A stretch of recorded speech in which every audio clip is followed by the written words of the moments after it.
Hey guys, Nordic Curls. This is the setup that I have.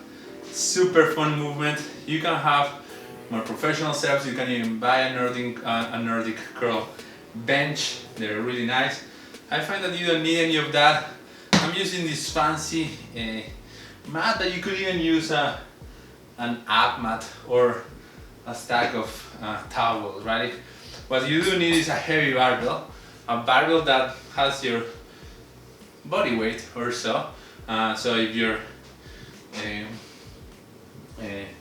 short on plates or are being lazy on plates, you can use kettlebells like I'm doing. Anyhow, so this is a super challenging move. So we're targeting the muscles that bend the knee, the hamstrings, but the lower hamstrings, right? The butt a little bit.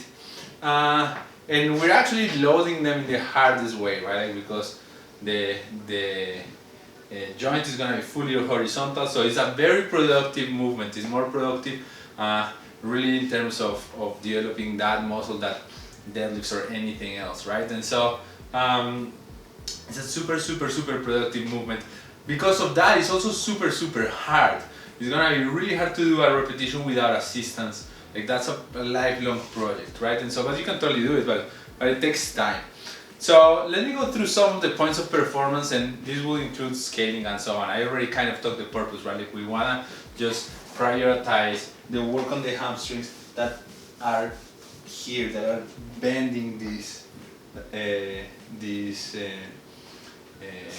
joint there, right? And so, few points.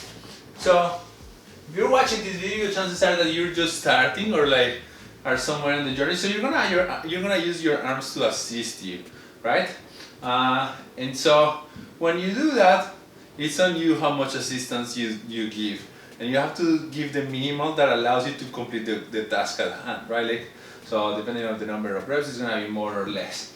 What do we want? Full engagement the whole time, right? Like, so when you're coming down, you're right, resisting the movement, and even when the hands are here, I'm still resisting the movement. And then when I'm pushing up, I'm still pulling, with my hamstrings, right? So just because I'm assisting with the hands, I'm not gonna let go of the hamstring engagement.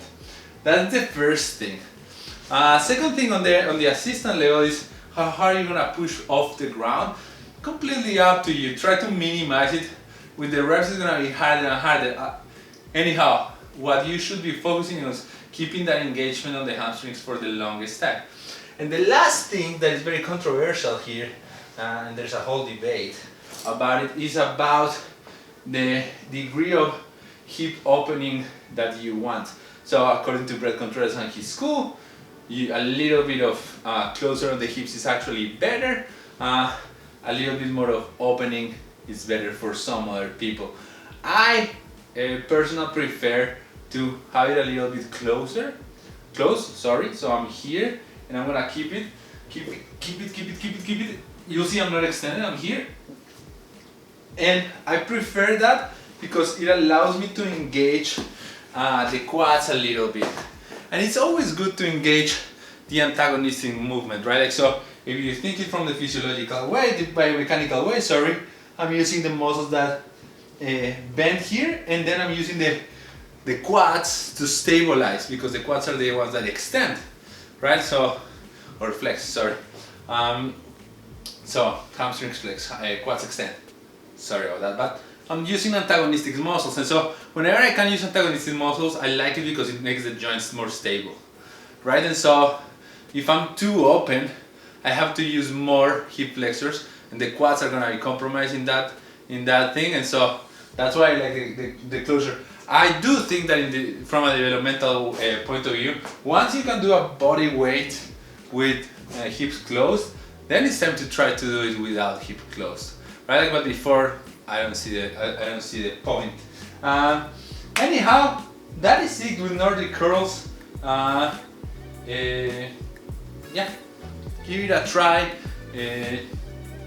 Let me know how it goes.